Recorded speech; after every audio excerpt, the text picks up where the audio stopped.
اعوذ باللہ من الشیطان الرجیم بسم اللہ الرحمن الرحیم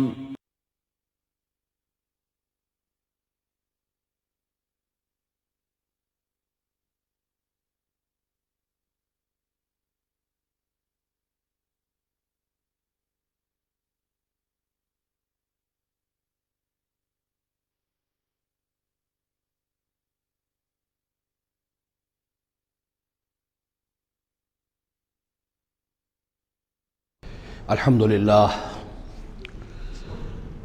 للہ وکفی والصلاة والسلام علی عباده الذین اصطفى خصوصاً علی افضلہم وخاتم النبیین محمد الامین وعلی آلہ وصحبہ اجمعین اما بعد فقد قال اللہ تبارک وتعالی کما ورد فی سورۃ بنی اسرائیل اعوذ باللہ من الشیطان الرجیم بسم اللہ الرحمن الرحیم ولا تقف ما ليس لك به علم ان السمع والبصر والفؤاد كل اولئك كان عنه مسؤولا صدق اللہ العظیم رب اشرح لي صدری ويسر لي امری واحلل عقدۃ من لسانی یفقهوا قولی اللہم ربنا الہمنا رشدنا واعذنا من شرور انفسنا اللہم ارنا الحق حقا وارزقنا اتباعه وارنا الباطل باطلا وارزقنا اجتنابه اللہم وفقنا لما تحب وترضى آمین یا رب العالمین۔ سورہ بنی اسرائیل کے تیسرے اور چوتھے رکوع کی 18 آیات میں جیسے کہ میں عرض کر چکا ہوں، حبر الامہ حضرت عبداللہ ابن عباس رضی اللہ تعالی عنہما کے قول کے مطابق تورات کی تعلیمات کا نچوڑ اللہ تعالیٰ نے دے دیا ہے۔ So to say, this is the Quranic version of the 10 commandments of Torah۔ ذہن میں تازہ کر لیجئے، سب سے پہلی ہدایت، مت پوجو کسی کو سوائے اللہ کے، بندگی پرستش صرف اللہ کی۔ دوسری ہدایت، والدین کے ساتھ حسن سلوک، اور اس موضوع پر یہ قرآن مجید کا ذروۂ سنام ہے۔ اگر وہ تمہارے پاس بڑھاپے کی عمر کو پہنچ ہی جائیں تو انہیں اف تک مت کہو، انہیں کبھی جھڑکو نہیں، ان کے سامنے اپنے کندھے جھکا کر رکھو، عاجزی اختیار کرو، تواضع اختیار کرو۔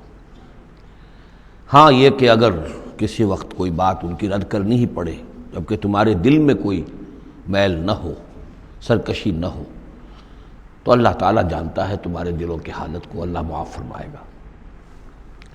تیسری ہدایت، رشتہ داروں کے حقوق ادا کرو اور محتاجوں کی اور غرباء کے مسک۔ چوتھی ہدایت، فضول خرچی میں دولت مت اڑاؤ۔ یہ تیسری اور چوتھی باہم مربوط ہے۔ اگر فضول خرچی میں دولت اڑاؤ گے تو ادائے حقوق کے لیے پیسے نہیں آئیں گے، بلکہ انسان مصرف جو ہے اپنی فاضل دولت کا کرے۔ حقوق کا ادا کرنا، اس میں قرابت دار سب سے پہلے ہیں، پھر اور جو بھی محتاج ہیں، مسکین ہیں، پھر یہ کہ اللہ کے دین کے لیے خرچ کرنا ہے۔ اس میں پھر مزید ہدایت کہ اگر کسی وقت تمہاری اپنی حالت ایسی نہ ہو کہ کسی کے ساتھ تعاون کر سکو، تب بھی یہ ہے کہ بات نرم کرو، معذرت کرو بڑے اچھے انداز میں۔ اسی سلسلے میں مزید ہدایت کہ ان صدقات اور خیرات کے معاملے میں بھی انتہا پسندی نہیں ہونی چاہیے۔ نہ یہ ہو کہ آدمی بخیل ہو جائے اور ہاتھ اپنی گردن سے باندھ لے کہ کوئی پیسہ نکلے ہی نہ یہ کہ اپنے دونوں ہاتھ کھلے چھوڑ دے، تو پھر یہ کہ اسے بعد میں پچھتانا پڑے۔ اسی میں مزید ہدایت، اگر تم اپنے کسی عزیز کا یا کسی اور بیچارے غریب انسان کا چاہتے ہو کہ اس کا حال بدل جائے، اس کی حالت بہتر ہو جائے، اپنی حد تک جو تم کر سکتے ہو ضرور کرو، لیکن یہ نہ سمجھو کہ تم کسی کی حالت بدلنے پر قادر ہو۔ کسی کے رزق کی کشادگی یا تنگی یا سراسر اللہ کے ہاتھ میں۔ ایک اور ہدایت، زنا کے قریب تک نہ پھٹکنا، یہ بہت ہی بری شے، بے حیائی اور برا راستہ ہے۔ مزید ہدایت، انسانی جان کا احترام، قتل ناحق سے بچنا، اور جو شخص ناحق قتل کر دیا جائے اس کے ورثاء کو ہم ایک اختیار دیتے ہیں، ان کے ہاتھ میں اختیار ہوتا ہے کہ قاتل کو معاف کریں یا قاتل سے جان کے بدلہ جان جو ہے اس کی لیں۔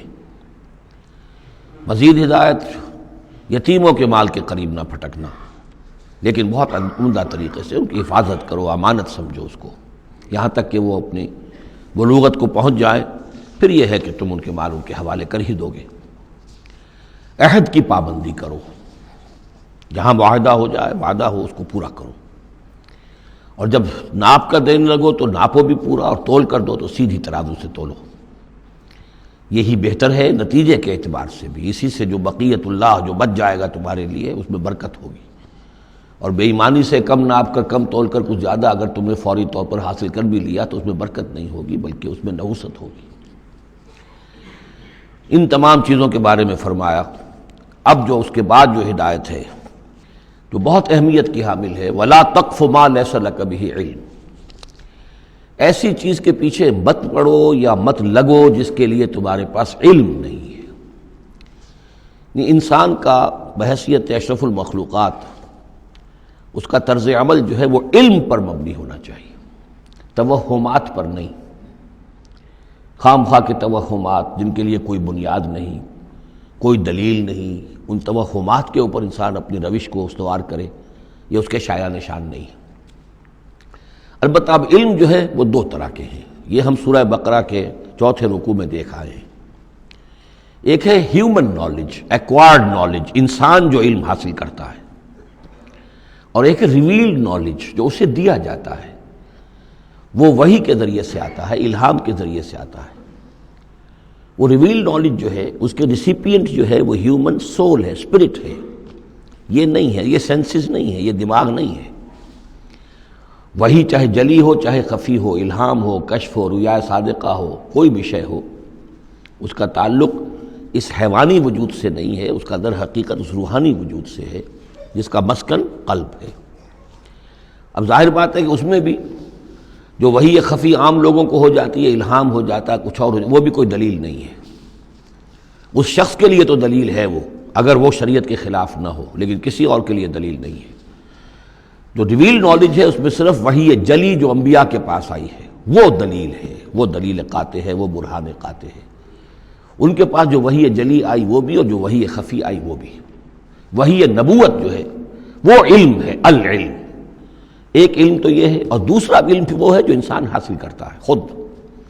اس کے لیے یہ سینس آرگنز جو اس کو دیے گئے ہیں، حواس خمسہ، جن میں سے اہم ترین جو ہے ان السمع والبصر، سماعت اور بصارت، باقی یہ کہ 3 اور بھی ہیں، چھونا ہے، چکھنا ہے، سونگھنا ہے۔ ان سے جو سینس ڈیٹا ملتا ہے پھر وہ یہاں فیڈ ہوتا ہے دماغ میں، برین میں، اور یہ ایک کمپیوٹر ہے جو اسے پروسیس کرتا ہے، اس سے کچھ نتیجے نکالتا ہے۔ یہ آیت در حقیقت اس سے بحث کر رہی ہے۔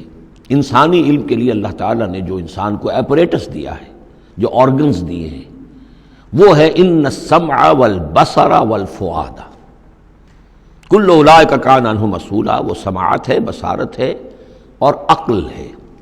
یہ فؤاد کا ترجمہ میں نے عرض کیا تھا، عام طور پر دل کیا گیا ہے، حالانکہ کوئی اس کے لیے جو لغوی کوئی بنیاد موجود نہیں ہے کہ کون سا لفظ ہے، کون سا اس کا مادہ ہے۔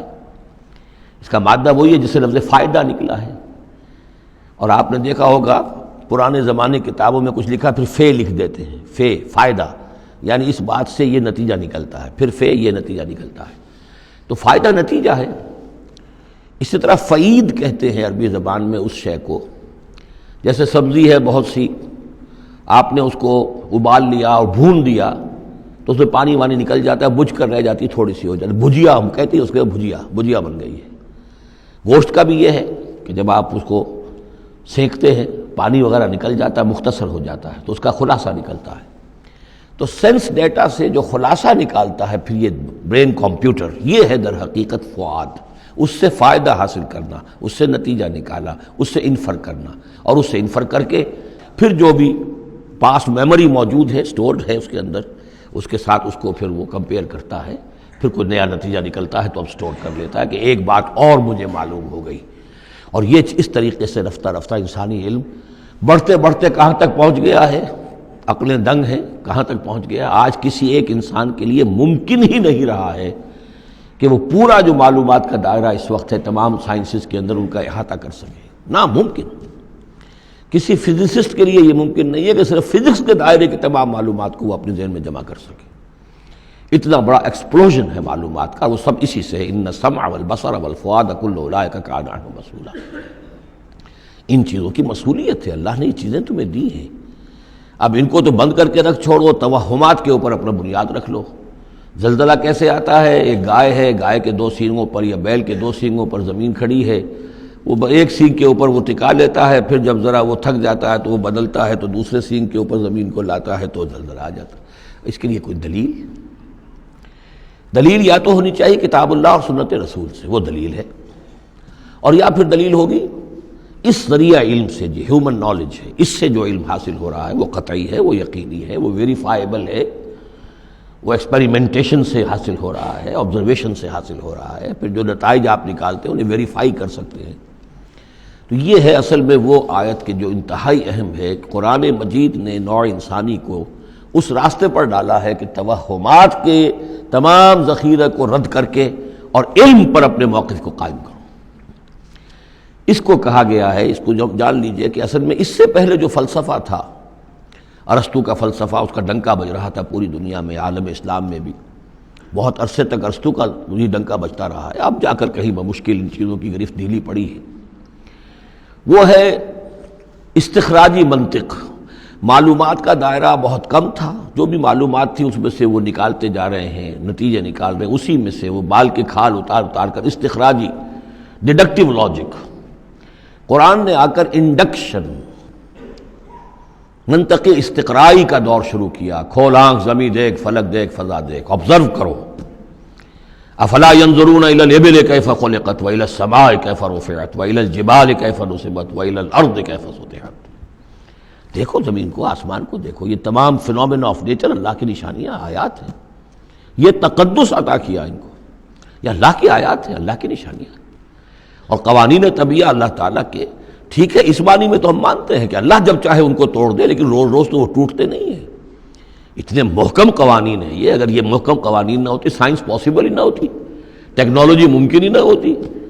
کبھی کوئی قانون ہو جاتا حرکت کا، کبھی قانون حرکت کا بدل جاتا، تو پھر کیسے کوئی آپ مشین بناتے، کیسے کوئی آپ کی کوئی ٹیکنالوجی ممکن نہیں تھی۔ These laws of nature, physical laws, وہ بہت مضبوط ہے، اللہ کے بنائے ہوئے۔ ہاں، اللہ سے بالا تر نہیں ہے، یہ نہیں ہے کہ اللہ بھی پابند ہو گیا انہی کا۔ ظاہر بات ہے کہ سمندر ایک ہی دفعہ پھٹا ہے، حضرت موسیٰ علیہ السلام کے لیے معجزے کے طور پر روز روز تو نہیں پھٹتا سمندر۔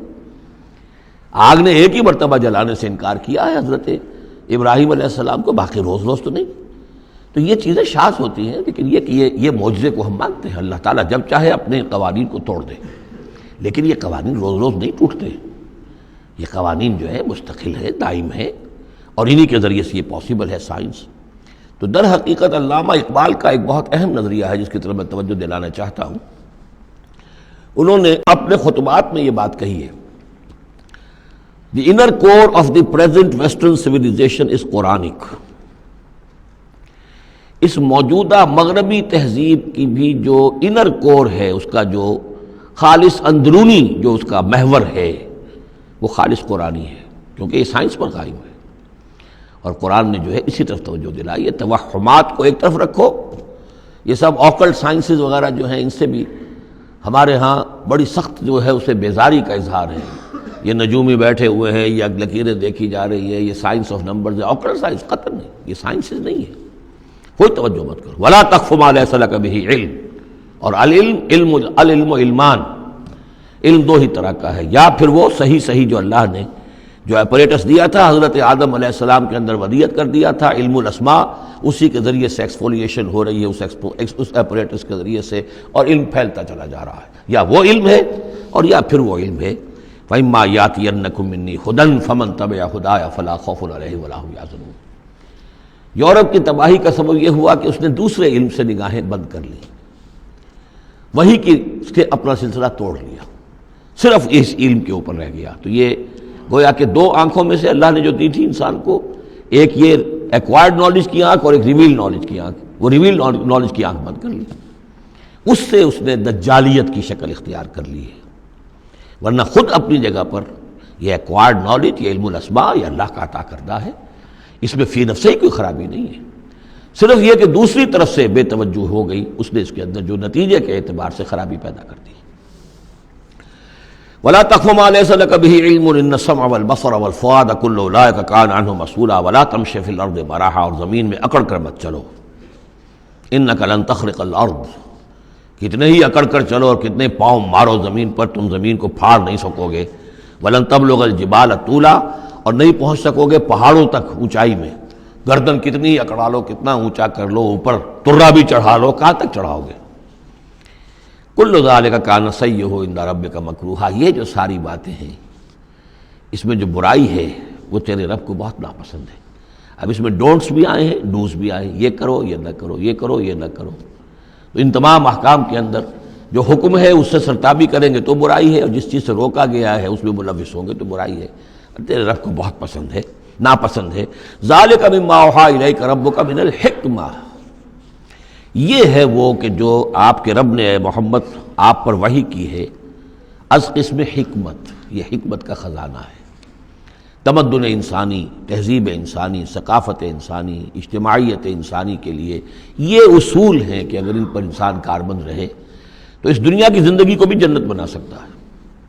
وَلَا تَجْعَلْ مَعَ اللَّهِ إِلَٰهًا آخر، لیکن اولین اور آخرین بات پھر وہی ہے، شروع میں بھی یہ تھا وَقَضَىٰ رَبُّكَ أَلَّا تَعْبُدُوا إِلَّا إِيَّاهُ، اول و آخر توحید ہے۔ وَلَا تَجْعَلْ مَعَ اللَّهِ إِلَٰهًا آخَرَ فَتُلْقَىٰ فِي جَهَنَّمَ مَلُومًا مَدْحُورًا، اللہ کے ساتھ کسی اور کو نہ ٹھہرا لو معبود، پھر تم جھونک دیے جاؤ گے جہنم میں ملامت زدہ ہو کر، ملوم مدحورا، دھکے دیے جا کر۔ افاسفاکم ربکم بالبنین، چلتے چلتے ایک اشارہ جو کہ انہوں نے کیا تھا کہ اللہ کی بیٹیاں قرار دے لی تھیں، افاسفاکم ربکم بالبنین، اے عرب کے لوگوں تم ذرا سوچو، مزید غور کرو، کیا تمہیں تو پسند کر لیا ہے، ترجیح دی ہے اللہ نے بیٹوں کے ساتھ، واتخذ من الملائکۃ اناسا، اور خود فرشتوں کی شکل میں اپنے لیے بیٹیاں کر لی ہیں۔ انکم لتقولون قولا عظیما، غور کرو تم یہ بڑی گستاخی کی بات کر رہے ہو اللہ کی جناب میں۔ وَلَقَدْ صَرَّفْنَا فِي هَذَا الْقُرْآنِ لِيَذَّكَّرُوا، اس سورہ مبارکہ کے بارے میں ایک بات نوٹ کر لیجئے گا کہ اس میں قرآن حکیم میں حجم کے اعتبار سے جتنی مرتبہ اس صورت میں قرآن کا لفظ آیا ہے اور قرآن کا ذکر ہے، تانا بانا معلوم ہوتا ہے کہ قرآن ہی سے ہے، قرآن سے متعلق۔ پہلے ہی رکوع میں تھا ان ھذا القرآن یہدی للتی ہی اقوم ویبشر المؤمنین الذین یعملون الصالحات ان لهم اجرا حسنا، اجرا کبیرا۔ تو اب اسی طریقے سے آپ دیکھیں گے بار بار قرآن کا ذکر آئے گا۔ وَلَقَدْ صَرَّفْنَا فِي هَذَا الْقُرْآنِ لِيَذَّكَّرُوا، ہم نے تو اس قرآن کے اندر اپنی آیات کو تصریف گردش کے اندر رکھا ہے، مختلف اسلوبوں سے بیان کیا ہے تاکہ یہ سوچیں، غور کریں، سبق حاصل کریں۔ وما یزیدہم الا نفورا، ان بدبختوں کی بدبختی یہ ہے کہ اس میں ان کے اندر اضافہ ہو رہا ہے نفرت کے اندر، بھاگ ہی رہے ہیں، دور ہی ہو رہے ہیں۔ قل لو کان معہ آلہۃ کما یقولون، اے نبی ان سے کہیے کہ اگر اللہ کے ساتھ اور بھی آلہہ ہوتے جیسے کہ یہ کہہ رہے ہیں، اذا لابتغوا الی ذی العرش سبیلا، تو وہ بھی تو ذی العرش کی طرف کوئی راستہ تلاش کرتے، یعنی یہ کہ اگر کوئی اور الہہ ہوتے ہیں تو کیا ان کے دل میں یہ تمنا نہ ہوتی کہ سب سے بڑا الہ میں کیوں نہ بنوں؟ راجے مہاراجے چھوٹے ہوتے ہیں، بڑا مہاراجہ چھوٹے راجے، چھوٹے راجوں کے اندر پھر وہ امنگ پیدا ہوتی ہے کہ نہیں ہوتی کہ کیوں نہ میں ہی مہاراجہ بنوں؟ ایک شہنشاہ ہے، اس کے تحت بہت سے لوگ ہیں، نواب ہیں، گورنر ہیں، تو کیا تم دیکھتے نہیں بسا اوقات گورنر جو ہے وہ سرکشی کرتا ہے اور وہ چاہتا ہے کہ خود وہ بادشاہ بنے، اس کے بھی تو 2 ہاتھ 2 پاؤں ہیں، کیا ہے اس کے پاس؟ تو وہ چاہتے ہیں کہ کوئی نہ کوئی صورت اختیار کریں کہ وہ بغاوت کریں، اور اس دنیا کے اندر پھر امن اور سکون اور چین، اس کائنات کے اندر نظم کیسے قائم رہتا؟ سبحانہ و تعالی، بہت پاک ہے وہ، بہت بلند و برتر ہے، اما یقولون، ان باتوں سے جو یہ کہہ رہے ہیں، علوا کبیرا، اور اس کی بلندی بہت بلند ہے۔ تسبح له السماوات السبع والارض، اس کی تسبیح میں لگے ہوئے ہیں 7 آسمان اور زمین، ومن فیہن، اور جو بھی ان میں ہے۔ یہ تسبیح قولی بھی ہو سکتی ہے، اس لیے کہ اس میں آگے آ جائے گا وَلَٰكِن لَا تَفْقَهُونَ تَسْبِيحَهُمْ، تم اس کی تسبیح کو نہیں جان سکتے، سمجھ نہیں سکتے۔ ہر شے کو اللہ نے زبان دے رکھی ہے، جیسے حامد سجدہ میں ہم پڑھیں گے انطقنا اللہ الذی انطق کل شیء، ہر شے کی کوئی زبان ہے اور وہ اپنی زبان سے اللہ کی تسبیح کر رہی ہے۔ لیکن ایک چیز ہماری سمجھ میں بھی آتی ہے کہ ہر شے اپنے وجود سے گویا کہ اعلان کر رہی ہے کہ میرا صانع، میرا مالک، میرا خالق وہ ہر عیب سے پاک ہے۔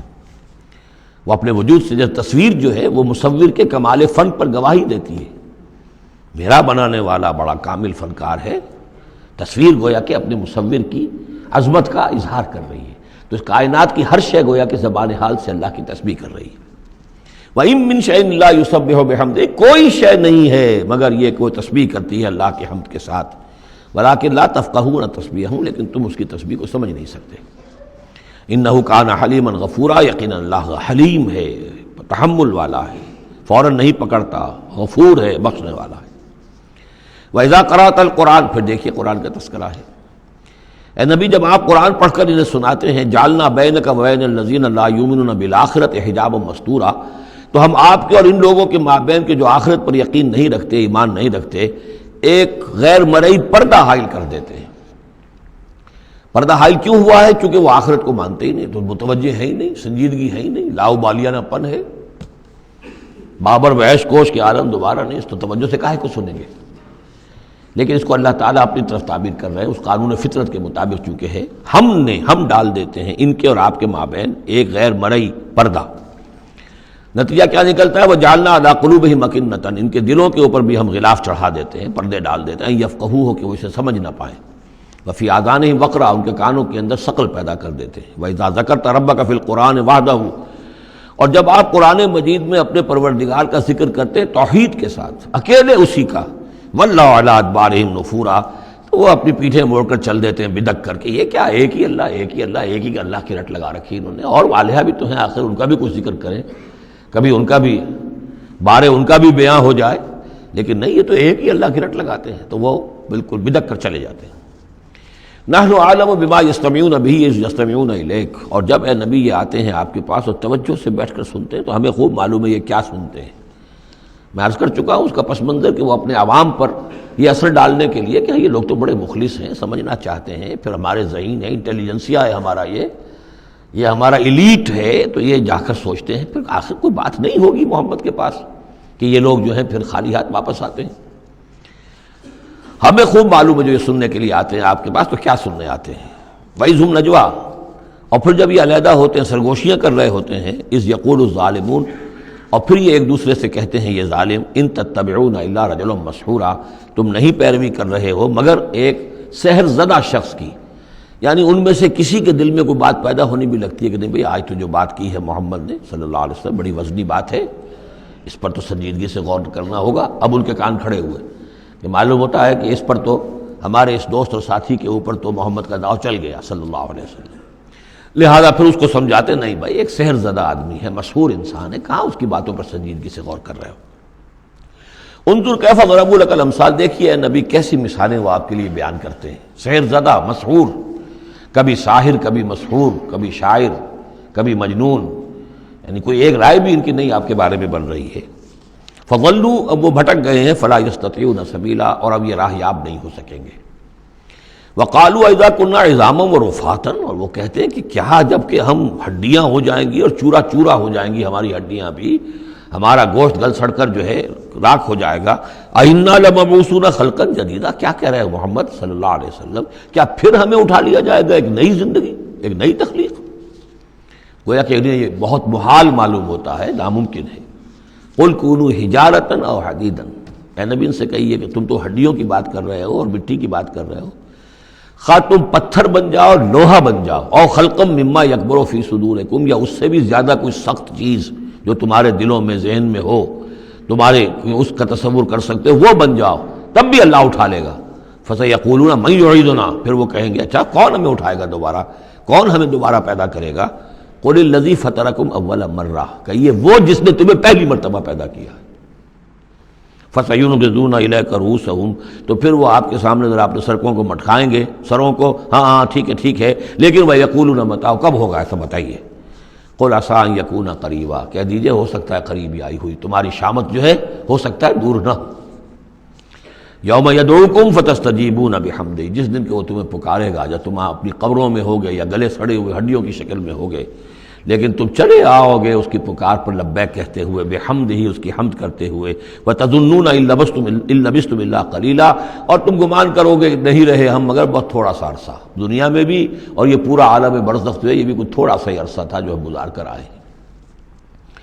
وَقُلْ لِعِبَادِي يَقُولُوا الَّتِي هِيَ أَحْسَنُ، اے نبی میرے بندوں سے کہہ دیجئے، اب یہ عبادی کون ہے؟ اہل ایمان، بجائے یا ایھا الذین آمنوا کہنے کے قُلْ لِعِبَادِي میرے بندوں سے کہہ دیجئے، يَقُولُوا الَّتِي هِيَ أَحْسَنُ، وہ بات کیا کریں عمدہ، مطلب یہ ان کی طرف سے کوئی تلخی کی بات نہیں ہونی چاہیے۔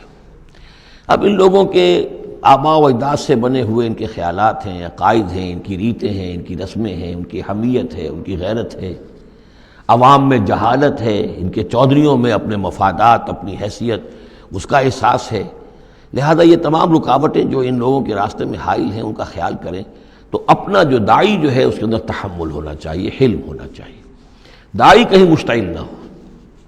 قل لعبادی یقولوا التی ہی احسن، انہیں بات کرنی چاہیے عمدہ۔ ان الشیطان ینزغ بینہم، یقین شیطان تو چاہے گا کہ ان کے درمیان کوئی لڑائی شروع کرا دے، ہاتھا پائی شروع کرا دے۔ ان الشیطان کان للانسان عدوا مبینا، یقیناً شیطان جو ہے وہ تو انسان کا کھلا دشمن ہے ہی۔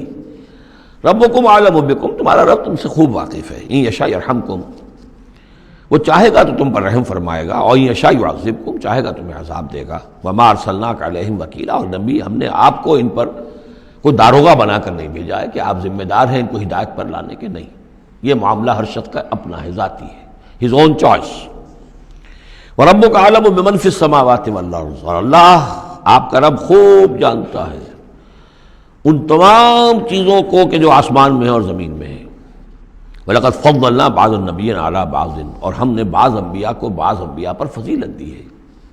اب چونکہ یہ مسئلہ وہی ہے، آخری دور ہے مکے کا، اور وہ خبریں پہنچ چکی ہیں، اور یہ صورت بنی اسرائیل کے تاریخ سے شروع ہو رہی ہے، تو اب ظاہر بات ہے کہ ایک مسئلہ اٹھ کھڑا ہوگا کہ آیا موسیٰ افضل ہیں یا محمد افضل ہیں، یا یہ کہ عیسیٰ افضل ہیں یا محمد افضل ہیں صلی اللہ علیہ وسلم علیہ الصلاۃ والسلام۔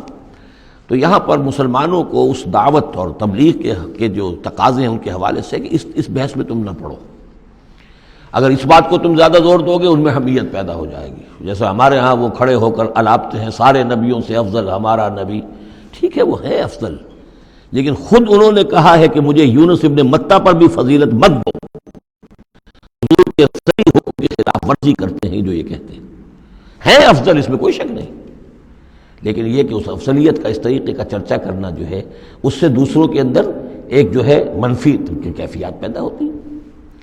اس حوالے سے حضور کی حدیث ہے یہ، مجھے یونس ابن متہ پر بھی فضیلت مت دو، یونس وہ ہیں رسولوں میں سے ایک ہی رسول ہیں دنیا میں جنہیں کچھ اللہ نے سزا دی ہے، پکڑ ہوئی ہے، اور کسی کا معاملہ نہیں، یہ سورہ یونس میں ہم دیکھا ہے، تو آپ نے فرمایا مجھے یونس پر بھی فضیلت مت دو، اس لیے کہ اس بات میں مت پڑھو۔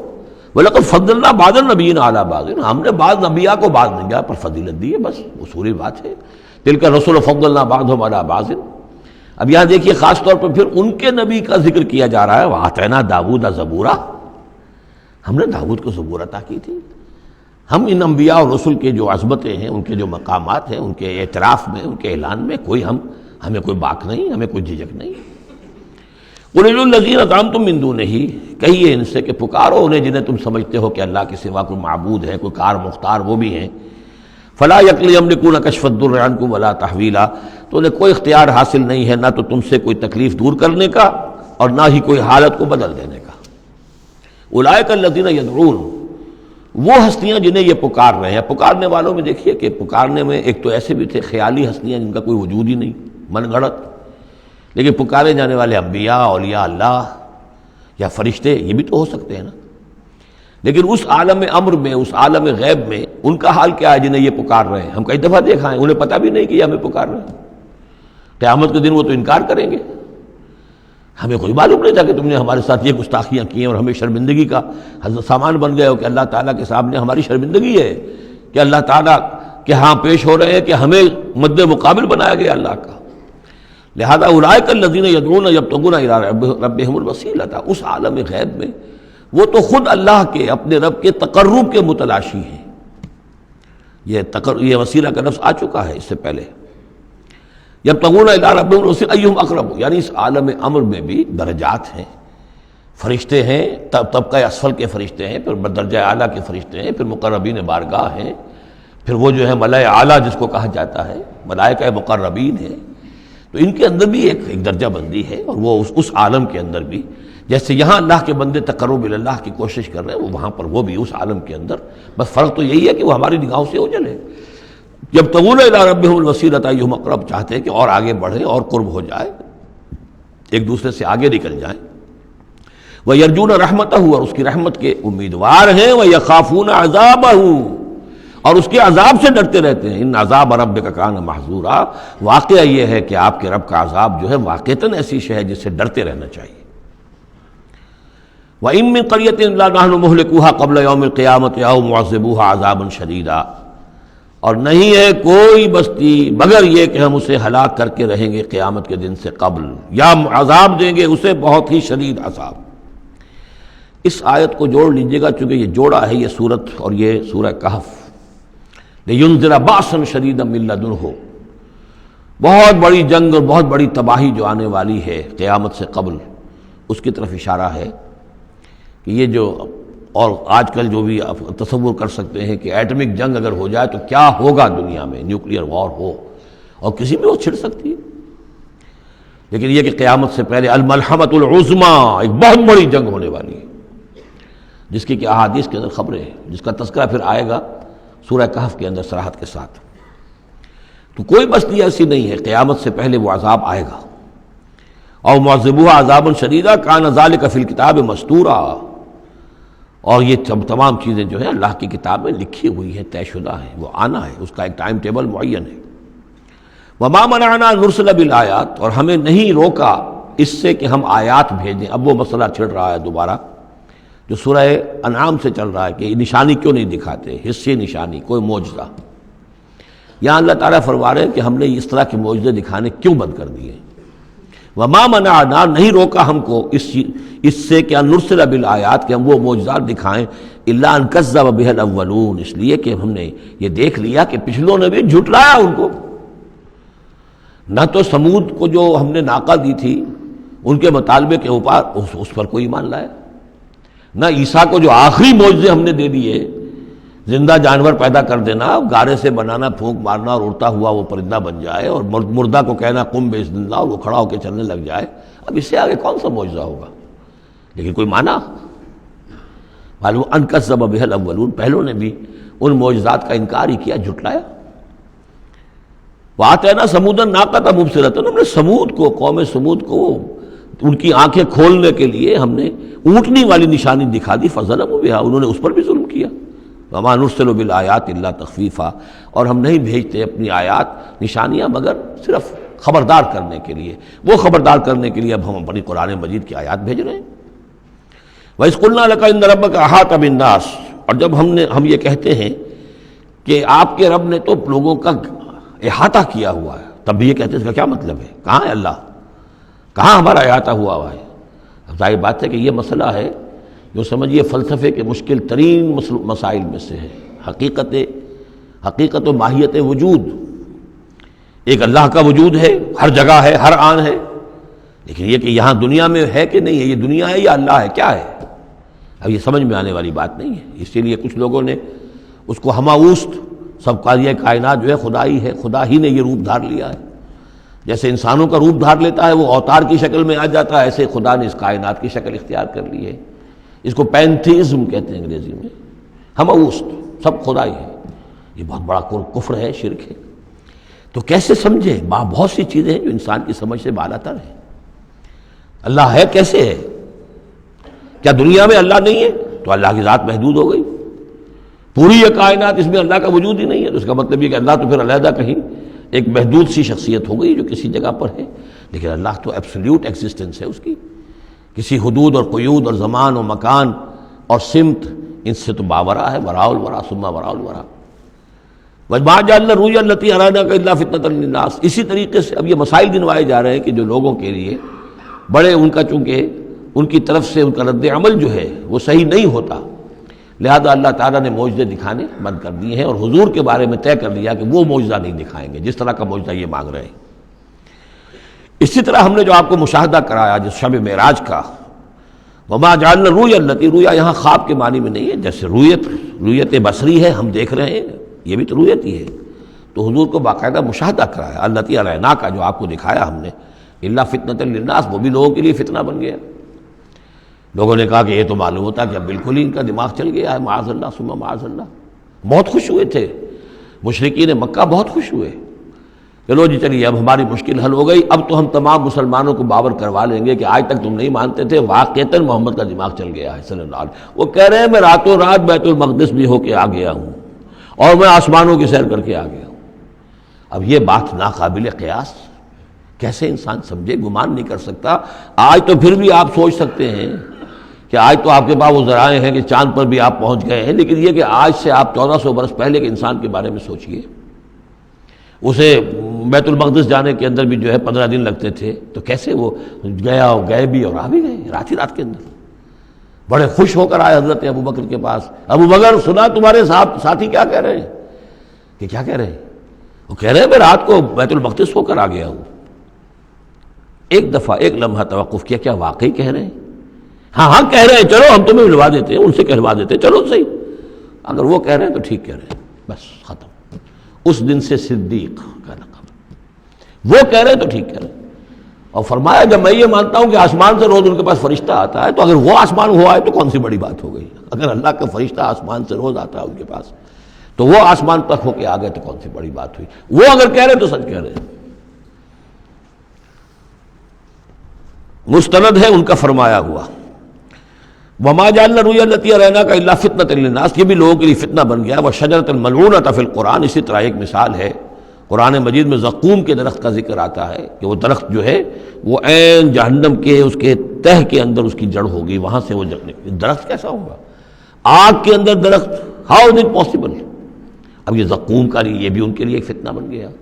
اب یہ چیزیں نہیں جانتے کہ اس عالم کا کہ جو فزیکل لاز ہے وہ اور ہوں گے، مختلف ہوں گے، اس آگ کی نوعیت اور ہے، وہ آگ یہ نہیں ہے، وہ آگ جو ہے اس کی حیثیت ہی کچھ اور ہے۔ تو فرمایا وَالشَّجَرَةُ الْمَلْعُونَةَ فِي الْقُرْآنِ، اور جس قرآن مجید میں جس ملعون شجر کا ذکر ہے، وَنُخَوِّفُهُمْ، لیکن یہ ساری باتیں ہم انہیں بتاتے ہیں خبردار کرنے کے لیے، فَمَا يَزِيدُهُمْ إِلَّا طُغْيَانًا كَبِيرًا۔ اب یہ ان کی بدبختی ہے کہ ان تمام چیزوں سے ان کے اندر سرکشی ہی کے اندر اضافہ ہو رہا ہے، بڑھتے چلے جا رہے ہیں سرکشی میں۔ وَإِذْ قُلْنَا لِلْمَلَائِكَةِ اسْجُدُوا لِآدَمَ فَسَجَدُوا إِلَّا إِبْلِيسَ، اور یاد کرو جب کہ ہم نے کہا تھا فرشتوں سے کہ سجدہ کرو آدم کو، تو ان سب نے سجدہ کیا مگر ابلیس نے نہیں کیا۔ قَالَ أَسْجُدُ لِمَنْ خَلَقْتَ طِينًا، یہ چوتھی مرتبہ اب یہ آدم ابلیس کا قصہ آ رہا ہے قرآن میں۔ اس نے کہا کیا میں اس کو سجدہ کروں جسے تو نے بنایا ہے گارے سے؟ قَالَ أَرَأَيْتَكَ هَذَا الَّذِي كَرَّمْتَ عَلَيَّ، مزید اس نے کہا کہ ذرا دیکھو، ذرا دیکھ پروردگار، یہ جو انسان آدم جس کو تو نے مجھ پر عزت دی ہے، مجھ سے بالا تر کر دیا، کرمت علیہ، لئن اخرتنی الی یوم القیامہ، اگر تو مجھے مہلت دے دے قیامت کے دن تک، لاحتنکن ذریتہ الا قلیلا، میں اس کی پوری نسل، اس کی ساری اولاد کو لگام دے دوں گا سوائے بہت تھوڑے سے لوگوں کے، ان کو گمراہ کر کے چھوڑوں گا۔ قال اذهب فمن تبعك منهم فإن جہنم جزاؤکم جزاء موفورا، اللہ نے فرمایا جاؤ دفع ہو جاؤ، ٹھیک ہے، ان میں سے جو بھی آدم کی نسل میں سے جو بھی تیری پیروی کریں گے تو پھر تم سب کے لیے تمہارا بدلہ جہنم ہے، وافر بدلہ ہوگا تمہارے لیے، تمہارے گناہوں اور سرکشی کے لیے۔ واستفزز من استطعت منهم، یہ لفظ آئے گا کئی بار، ذرا نوٹ کر لیجیے۔ فز کہتے ہیں عربی زبان میں بکری کا جو بچہ نوزائیدہ ابھی ہوتا ہے، جیسے کل بھی میں نے ذکر کیا تھا، وہ کھڑا ہوتا ہے تو ٹانگیں اس کی لڑکھڑا رہی ہوتی ہیں، تو اس طریقے سے یعنی اس طرح جب کہ کسی انسان کی ٹانگیں لڑکھڑا جائیں، اس کے اندر حوصلہ ختم ہو جائے، ہمت اس کا جواب دے رہی ہو، تو اس کے لیے پھر یہ محاورہ ہے یا کنایا ہے۔ واستفزز من استطعت منهم، تو پھسلا لے ان کو، ان میں سے جس کو چاہے، بصوتک، اپنی آواز سے، واجلب علیہم، اور چڑھا لا ان کے اوپر، بخیلک، اپنے سواروں کو، ورجلک، اپنے پیادوں کو، وشارکہم فی الاموال والاولاد، اور تجھے کھلی چھوٹ ہے ان کے ساتھ مشارکت کر، ساجھا کر مال میں اور اولاد میں، وعدہم، اور ان سے جو چاہے وعدے کر جھوٹے سچے، وما یعدہم الشیطان الا غرورا، لیکن نہیں وعدہ کرتا ان سے شیطان مگر دھوکے کے۔ ان عبادی لیس لک علیہم سلطان، میرے بندوں پر تجھے اختیار کوئی نہیں ہوگا۔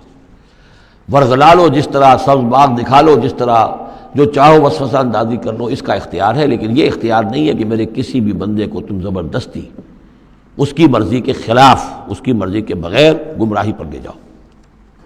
وَكَفَىٰ بِرَبِّكَ وَكِيلًا، اور کافی ہے تیرا رب ان کے لیے کارساز جو اللہ کے بندے جو شیطان سے بچنا چاہیں۔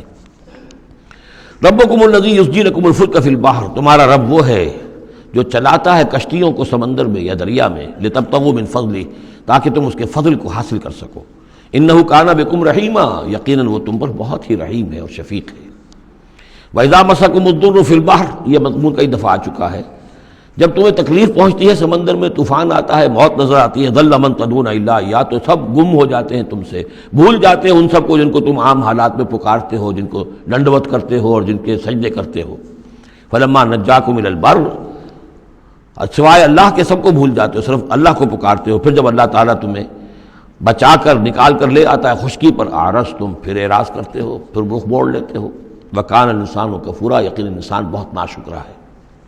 افامنتم ان یخسف بکم جانب البر، تو کیا تم اس سے ڈرتے نہیں کہ وہی اللہ تمہیں زمین میں خشکی میں بھی تو دھنسا سکتا ہے کہ نہیں؟ آسودہ ساحل تو ہے مگر شاید تجھے معلوم نہیں، ساحل سے بھی موجیں اٹھتی ہیں، خاموش بھی طوفان ہوتے ہیں، کیا خشکی میں لوگ بڑھتے نہیں؟ وہاں جب تھے تو چیخ رہے تھے، چلا رہے تھے، اللہ کو پکار رہے تھے، خشکی پر آتے ہی اور اب تم بھول گئے اللہ کو، تو کیا اللہ یہاں تمہیں دھنسا نہیں سکتا زمین میں؟ ان یخسف بکم جانب البر اور یرسل علیکم حاصبا، یا تم پر ایک ایسی تیز آندھی بھیج دے اس بر پر، خشکی پر، کہ جس میں پتھر ہوں اور پتھراؤ ہو تمہارا اور تم ہلاک ہو جاؤ۔ ثم لا تجدوا لکم وکیلا، پھر تمہیں کوئی بچانے والا نہ ملے۔ ام امنتم ان یعیدکم فیہ تارۃ اخری، تو کیا تمہیں اس کا ڈر نہیں رہا کہ پھر کبھی دوبارہ اللہ تمہیں لے جائے اسی سمندر میں؟ فیرسل علیکم قاصفا من الریح، اور پھر ایک زوردار جھکڑ تمہارے اوپر چھوڑ دے، فیغرقکم بما کفرتم، تمہیں غرق کر دے تمہارے کفر کی پاداش میں۔ ثم لا تجدوا لکم علینا تبیعا، پھر تم ہمارا کوئی نہیں پاؤ گے کہ جو ہمارا تعاقب کر سکے، ہم سے باز پرس کر سکے کہ وہ فلاں لوگوں کے ساتھ یہ معاملہ کیوں کر دیا گیا۔ وَلَقَدْ كَرَّمْنَا بَنِي آدَمَ وَحَمَلْنَاهُمْ فِي الْبَرِّ وَالْبَحْرِ، یہ آیت بھی انسان کی، جیسا کہ میں نے بار عرض کیا ہے، جو بھی کریشن ہے اللہ کا، اس کا کلائمیکس انسان ہے۔ گویا کہ یہ سارا سلسلہ جو ہے تنزلات، اللہ کا حرف کن، اور کن سے وہ خلق نور، اس نور سے وہ تخلیق ارواح انسانیہ اور ملائکہ، پھر ایکسپلوژن، دی بگ بینگ، اور اس سے وہ حرارت اور وہ آتشی کرے، اور اس دور میں جنات کی جو تخلیق ہوئی، اور پھر اس کے بعد ان کا ٹھنڈا ہونا، اور پھر یہ بارش کا برسنا، اور بارش اور زمین، پانی اور زمین کے اب یہاں سے جو حیات ارضی ہے اس کا آغاز ہونا۔ ہر دو عالم خاک شد تا بست نقش آدمی، اے بہار نیستی از قدر خود ہوشیار باش۔ وَلَقَدْ كَرَّمْنَا بَنِي آدَمَ، اور ہم نے بڑی تکریم کی ہے، عزت کی ہے آدم کے نسل کی۔ وَحَمَلْنَاهُمْ فِي الْبَرِّ وَالْبَحْرِ، اور ہم اٹھائے پھرتے ہیں اس کو، گویا کہ جیسے کہ گود میں کوئی لے کر چل رہا ہو۔ ہم، ظاہر بات ہے نظام قدرت ہے اللہ کا ہے، ہم اسے اٹھائے پھرتے ہیں۔ حَمَلْنَاهُمْ فِي الْبَرِّ وَالْبَحْرِ، بر میں بھی اور بحر میں بھی۔ وَرَزَقْنَاهُمْ مِنَ الطَّيِّبَاتِ، اور ہم انہیں پاکیزہ رزق دیتے ہیں، عمدہ چیزوں کا۔ وَفَضَّلْنَاهُمْ عَلَىٰ كَثِيرٍ مِّمَّنْ خَلَقْنَا تَفْضِيلًا، اور فضیلت دی ہے ہم نے انہیں اپنی بہت سی مخلوقات کے اوپر، بہت بڑی فضیلت دی ہے۔ یوم ندعو کل اناس بامامہم، اب تصور کرو جن کے رتبے ہیں سوا، ان کی سوا مشکل ہے، جب یہ مقام دیا گیا ہے تو محاسبہ بھی ہوگا، حساب کتاب بھی ہوگا، جواب دہی بھی ہوگی۔ حیوانات سے کوئی جواب دہی نہیں ہے۔ یوم ندعو کل اناس بامامہم، جس دن کہ ہم ہر لوگوں کو پکاریں گے اپنے اپنے اماموں کے ساتھ، اپنے اپنے لیڈروں کے ساتھ، آؤ۔ فمن اوتی کتابہ بیمینہ، تو جس کو بھی دیا جائے گا اعمال نامہ اس کے داہنے ہاتھ میں، فاولئک یقرؤون کتابہم، وہ پڑھیں گے اپنے اعمال نامے کو خوشی کے ساتھ، ولا یظلمون فتیلا، اور ان پر دھاگے کے برابر بھی ظلم نہیں کیا جائے گا۔ ومن کان فی ہذہ اعمی فہو فی الآخرۃ اعمی، جو اس دنیا میں اندھا رہا وہ وہاں بھی اندھا ہوگا، جس نے یہاں آیات الہی کو دیکھا ہی نہیں، حیوانوں کا سا دیکھنا دیکھا، انسانوں کا سا دیکھنا نہیں دیکھا۔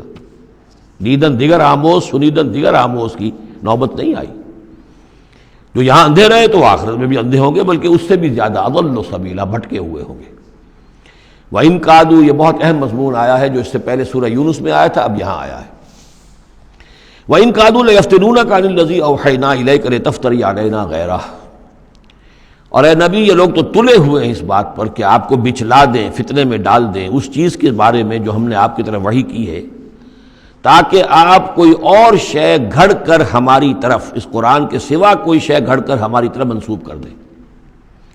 سورہ یونس میں آیا تھا کہ انہوں نے کہا ائت بقرآن غیر ھذا او بدلہ، اے نبی اے محمد یہ قرآن بہت ریجڈ ہے، ان کمپرومائزنگ ہے، اس کو تو ہم قبول نہیں کر سکتے، ناٹ ایکسیپٹیبل۔ ہاں کچھ اس میں ترمیم کرو، کچھ کو بدل دو، کچھ نرمی کرو، کچھ ہماری بات مانو، کچھ اپنی بنواؤ، وہی دباؤ۔ اور آپ اندازہ کر لیجئے جو میں آپ کو واقعہ سنا چکا ہوں کہ کس طریقے سے عوام کے اوپر ان لیڈروں نے اپنا اثر قائم کر لیا تھا۔ وہ لوگ سمجھتے تھے کہ ٹھیک تو کہہ رہے ہیں، یہ بھائی رسالت کا دعویٰ کر رہے ہیں تو معجزہ دکھائیں، ادھر یہ ہے کہ اللہ تعالیٰ کا فیصلہ یہ کہ معجزہ نہیں دکھائیں گے۔ ان کان کبر علیک اعراضهم فان استطعت ان تبتغي نفقا في الارض او سلما في السماء فتاتيهم بآية، اگر آپ کے اندر طاقت ہے تو لے آئیے کہیں سے معجزہ، کوئی آسمان پہ سیڑھی لگائیں یا زمین میں سرنگ لگا لیں، لے آئیے اس معجزہ، ہم تو نہیں دکھائیں گے۔ تو کس قدر دباؤ تھا حضور پر صلی اللہ علیہ وسلم۔ اس دباؤ میں اس کا بھی اضافہ ہے کہ کہتے اچھا ٹھیک ہے محمد ہم بات مان لیں گے، آپ کی ذرا یہ اس کے اندر ترمیم کیجیے، ائت بقرآن غیر ھذا او بدلہ۔ وہی بات یہاں ہے، وَإِن كَادُوا لَيَفْتِنُونَكَ عَنِ الَّذِي أَوْحَيْنَا إِلَيْكَ لِتَفْتَرِيَ عَلَيْنَا غَيْرَهُ، یہ تلے ہوئے ہیں کہ آپ کو بچلا دیں گے اس چیز سے اور منحرف کر دیں گے کہ جو ہم نے آپ کی طرف وحی کی ہے، تاکہ کچھ اور چیز گھڑ کر آپ ہماری طرف منسوب کر دیں۔ وَإِذًا لَاتَّخَذُوكَ خَلِيلًا، اور پھر یہ آپ کو اپنا دوست بنا لیں گے۔ دوست کیا، وہ تو بادشاہ بنانے کو تیار تھے، ہم آپ کو بادشاہ ماننے کو تیار ہیں۔ وَلَوْلَا أَن ثَبَّتْنَاكَ، بہت اہم آیت ہے یہ، اور اگر ہم نے ہی نہ آپ کے پاؤں جما دیے ہوتے۔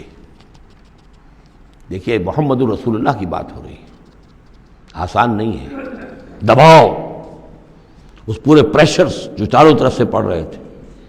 اللہ فرماتے ہیں وَلَوْلَا أَن ثَبَّتْنَاكَ، اگر ہم نے آپ کے قدم نہ جما دیے ہوتے، لَقَدْ كِدتَّ تَرْكَنُ إِلَيْهِمْ شَيْئًا قَلِيلًا، تو عین ممکن تھا کہ آپ کچھ نہ کچھ ان کی طرف مائل ہو ہی جاتے، جھک ہی جاتے، دباؤ اتنا شدید تھا۔ لولا ان ثبتناک، بالکل ویسے ہی ہے جیسے کہ حضرت یوسف کے بارے میں فرمایا وَلَقَدْ هَمَّتْ بِهِ وَهَمَّ بِهَا لَوْلَا أَن رَأَىٰ بُرْهَانَ رَبِّهِ، اس عزیز کی بیوی نے تو قصد کیا ہی تھا، یوسف بھی کرتا، اگر اللہ کی ایک برہان نہ دیکھ لیتا، اس کا امکان موجود تھا کہ بربنائے تب بشری، وہی معاملہ یہاں۔ وَلَوْلَا أَن ثَبَّتْنَاكَ، اگر ہم نے آپ کے پاؤں نہ جما دیے ہوتے، آپ کے دل کو جما نہ دیا ہوتا، آپ کو ثبات عطا نہ کر دیا ہوتا، لَقَدْ كِدتَّ، آپ تو قریب ہو گئے تھے، تَرْكَنُ إِلَيْهِمْ کہ کچھ شَيْئًا قَلِيلًا ان کی طرف جھک جائیں۔ اِذًا لَأَذَقْنَاكَ ضِعْفَ الْحَيَاةِ وَضِعْفَ الْمَمَاتِ، اگر ایسا ہو جاتا تو ہم آپ کو دگنی سزا دیتے دنیا کی اور دگنی سزا دیتے آخرت کی۔ الرب رب وإن تنزل والعبد عبد وإن ترقى ثم لا تجد لك علينا نصيرا، پھر نہ پاتے آپ اپنے لیے ہمارے مقابلے میں کوئی مددگار، آپ کو چھڑانے والا کوئی نہ ہوتا۔ میں ترجمہ وہی کر رہا ہوں کہ جو قرآن کے الفاظ ہیں، لیکن مفہوم سمجھ لیجئے، یہ سختی اصل میں حضور کی طرف نہیں ہے، بظاہر خطاب حضور کی طرف ہے، عتاب جو ہے خطاب حضور کی طرف، عتاب ہو رہا ہے ان پر جو دباؤ ڈال رہے ہیں کہ بدبختو، ہمارے نبی کے لیے یہ بالکل ممکن نہیں ہے، یہ ہرگز نہیں کریں گے۔ وَإِن كَادُوا لَيَسْتَفِزُّونَكَ مِنَ الْأَرْضِ لِيُخْرِجُوكَ مِنْهَا، اور یہ تلے ہوئے اس بات پر کہ آپ کے قدم اکھاڑ دیں اس سرزمین سے، مکے سے، تاکہ یہاں سے نکال باہر کریں آپ کو، لِيُخْرِجُوكَ مِنْهَا، یہ گویا کہ بالکل آخری وقت ہے اب مکی دور کا کہ جس میں کہ وہ کشاکش انتہا کو پہنچ چکی تھی۔ وَإِذًا لَا يَلْبَسُونَ خِلَافَكَ إِلَّا قَلِيلًا، لیکن ساتھ ہی پیشن گوئی بھی ہے کہ ٹھیک ہے یہ تو نہیں کہا کہ یہ آپ کو نکال نہیں پائیں گے، اس کی نفی نہیں کی، لیکن یہ کہ پھر یہ بھی یہاں پر زیادہ دیر رہ نہیں سکیں گے، یعنی یہ کہ چند سال کی بات ہی ہے نا، 8 سال کے بعد، بلکہ بڑے بڑے سردار تو ان کے جو ہے 2 سال کے بعد ہی وہ بدر کے اندر جا کر کھیت رہے، ابو جہل کہاں رہا، عقبہ ابن ابی معیط کہاں رہا، سب ختم، بڑے بڑے سب کے سب سردار جو تھے جو غادری سب ختم ہو گئے۔ وَإِن كَادُوا لَيَسْتَفِزُّونَكَ مِنَ الْأَرْضِ، جیسے وہ پاؤں ڈگمگاتے ہیں، لڑکھڑاتے ہیں مرغی کے نوزائیدہ، اس بکری کے نوزائیدہ بچے کے، یہ چاہتے ہیں کہ آپ کے قدموں کو یہاں سے ہلا دیں، لا يستفزونك من الارض ليخرجوك منها، تاکہ وہ یہاں سے نکال دیں آپ کو۔ وَإِذًا لَا يَلْبَسُونَ خِلَافَكَ إِلَّا قَلِيلًا، اس صورت میں خود یہ بھی پھر یہاں پر زیادہ دیر نہیں رہ سکیں گے سوائے تھوڑا سا عرصہ۔ سنت من قد ارسلنا قبلک من رسلنا، اور یہ طریقہ رہا ہے، ہم نے آپ سے پہلے جتنے رسولوں کو بھیجا ان کے باب میں ہمارا یہی قانون رہا ہے کہ نبی جب ہجرت کر جاتا ہے تو پھر گویا کہ امان اٹھ جاتی ہے، پھر اس قوم کے اوپر عذاب آتا ہے۔ ولا تجد لسنتنا تحویلا، اور آپ ہماری اس سنت اور قانون اور قاعدے میں اور ضابطے میں کوئی تبدیلی نہیں پائیں گے۔ اقم الصلاۃ لدلوک الشمس الی غسق اللیل وقرآن الفجر، نماز کو قائم رکھیے سورج کے ذرا ڈھلنے سے لے کر رات کے تاریک ہو جانے تک۔ یہ اصل میں 5 وقتہ نماز کا اب نظام یہاں آ رہا ہے، اس طریقے سے نہیں دیا گیا لیکن اب نظام بتا دیا گیا ہے۔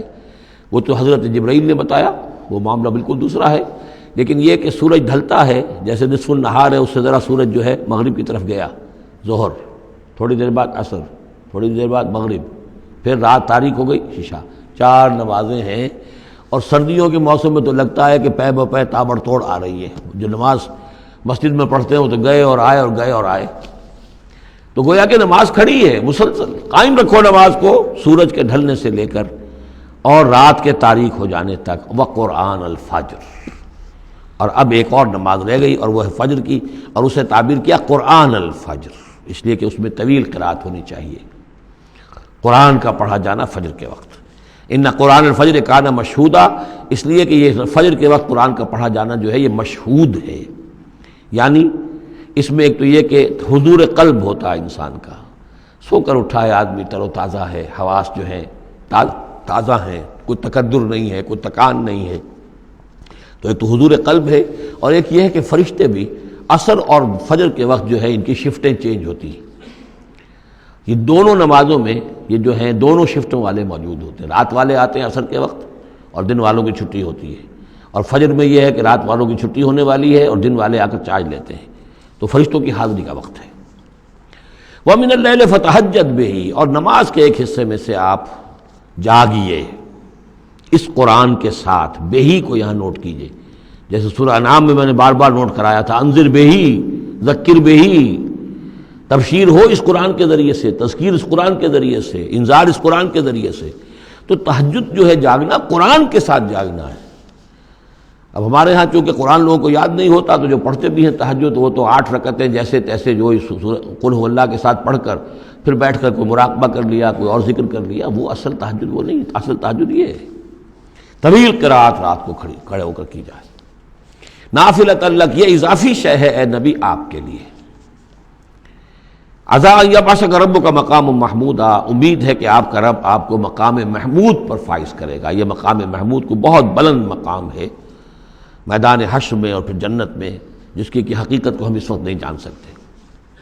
وَقُلْ رَبِّ أَدْخِلْنِي مُدْخَلَ صِدْقٍ وَأَخْرِجْنِي مُخْرَجَ صِدْقٍ، اب یہ ہجرت کا حکم ہے جو حضور کو دیا جا رہا ہے، یعنی جب آیا ہے حکم، اجازت آئی ہے، تو ساتھ ہی یہ دعا بھی تلقین کر دی گئی، اور یہ کہیے اے رب میرے مجھے داخل فرما جہاں تو نے مجھے داخل کرنا ہے، یعنی یثرب میں، مدینہ منورہ میں، اس وقت تک اس کا نام یثرب تھا، تو میرا داخلہ جو ہے سچا داخلہ ہو، عزت کے ساتھ داخلہ ہو، اعزاز کے ساتھ داخلہ ہو، مبوع صدق جیسے سورہ یونس میں آیا تھا، وَأَخْرِجْنِي مُخْرَجَ صِدْقٍ، اور یہاں مکے سے مجھے نکال، تو یہاں سے نکال باعزت طریقے پر، وَاجْعَلْ لِي مِن لَّدُنْكَ سُلْطَانًا نَصِيرًا، اور اب پھر آپ اپنے خزانہ فیض اور فضل سے مجھے سند عطا کیجئے، اختیار عطا کیجئے، حکومت کی طاقت عطا کیجئے۔ یعنی اب جو نیا دور آ رہا تھا، جو آپ جا رہے تھے مدینہ منورہ، تو اصل میں گویا کہ آپ کا استقبال تو وہاں ایسے ہونے والا تھا جیسے بادشاہ کا استقبال ہوتا، جاتے ہی وہاں آپ کو وہ حیثیت حاصل ہو گئی کہ اوس اور خزرج کے دونوں قبیلے جو ہیں انہوں نے گویا کہ آپ کو اپنا حاکم تسلیم کر لیا ایک معنی میں، اور یہودیوں کے تینوں قبیلوں سے آپ نے جو ہے جا کر معاہدے کر لیے، تو آپ تو فوری طور پر بے تاج بادشاہ ہو گئے۔ اسی کی دعا تلقین کی جا رہی ہے، اللہ تعالیٰ نے جو چیز دینی تھی ایک دعا کی شکل میں گویا کہ محمد رسول اللہ صلی اللہ علیہ وسلم کو تلقین فرما دیا۔ وَقُلْ رَبِّ أَدْخِلْنِي مُدْخَلَ صِدْقٍ وَأَخْرِجْنِي مُخْرَجَ صِدْقٍ وَاجْعَلْ لِي مِن لَّدُنْكَ سُلْطَانًا نَصِيرًا۔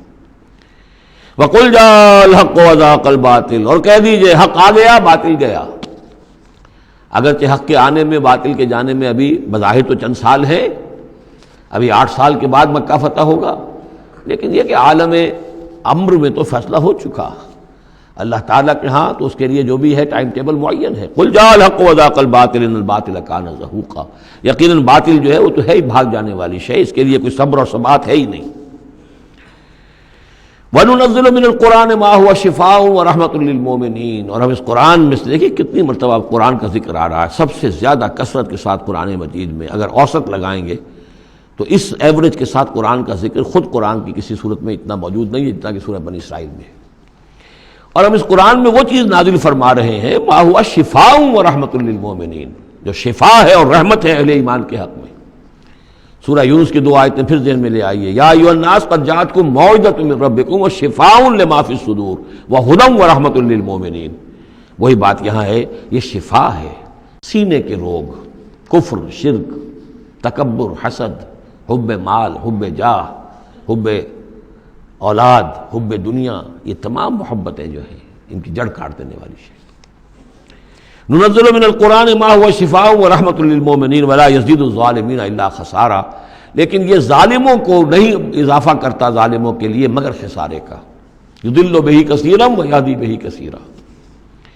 وَإِذَا أَنْعَمْنَا عَلَى الْإِنسَانِ أَعْرَضَ وَنَأَىٰ بِجَانِبِهِ، اور جب ہم انسان کے اوپر اپنی نعمتوں کی بارش کرتے ہیں تو اب وہ اکڑنے لگتا ہے، اعراض کر جاتا ہے، ہمیں بھول جاتا ہے اور ایک طرف کو کرنی کترا جاتا ہے۔ وَإِذَا مَسَّهُ الشَّرُّ كَانَ يَئُوسًا، جب کوئی تکلیف آ پڑتی ہے تو مایوس ہو کر رہ جاتا ہے، ہمت ٹوٹ جاتی ہے۔ قُلْ كُلٌّ يَعْمَلُ عَلَىٰ شَاكِلَتِهِ، اے نبی کہہ دیجئے ہر شخص اپنے شاکلہ کے مطابق عمل کر رہا ہے۔ یہ شاکلہ کیا ہے؟